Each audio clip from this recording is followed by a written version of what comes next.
Энэ жил Алтан Барс клубын 15 жилийн тохиож байна. Иймээс тус клубын нэрмжит залуучуудын улсын аврах шалгаруулах тэмцээнийг волейболын холбоотой хамтран зохион байгуулж байна. Волейболын спортын Алтан Барс клуб нь анх 2009 онд волейболын спортын мастер Мөнх наран дасгалжуулагчийн удирдлагын дор Тэнүүн огоо нэртэйгээр эмэгтэй баг байгуулагдсан. 2011 онд дасгалжуулагч спортын мастер Мөнх наран тухайн үед Эрчим клубтай хамт тоглож байсан Мөнх хоёрын хамт эрэгтэй баг байгуулж шинэ үеийн залуу волейболчдыг түрэн гарах эхлэлийг тавьсан байдаг юм аа.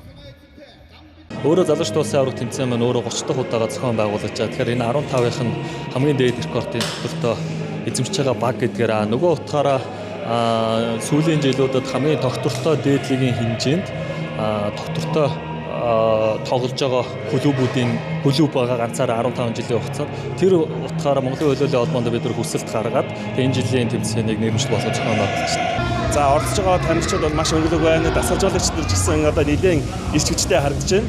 За тэгэхээр нийгмийн төлөвлөрөнд нийт оролцогч нартаа тамирчидаа одоо ирч хүчтэй байгаараа, эрүүл саруул байгаараа гэдэг ийм зүйлийг бас нийтэд нь уриалж хэлэх нь зөв болов. За мөн бүх одоо нэг спортын ч гэдэг юм уу урлаг спортын арталт мэдээж ивент төлөвийг дэмжих ийм байгууллагууд бас байдаг те. Тэгэхээр спортод ийм илэгтэй ялангуяа волейболын спортод илэгтэй нийт энэ компаниуд хамтран ажиллаж байгууллагууд та бүхнээс баярлалаа. Тэгэхээр бүгдээрэнд нь тэмцээнд амжилттай оролцохыг хүсэж байна.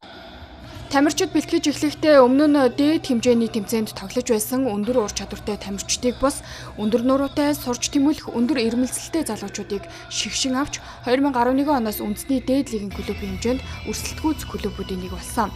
2013 оны 2 сард Монгол Улсын их хурлын гишүүн Бэм цогтын санаачлагаар нэрээ сольж Алтан Барс клуб нэртэйгээр одоо хүртэл тасралтгүй үйл ажиллагаа явуулж 15 жилийн ойтойгоо залгаад байна.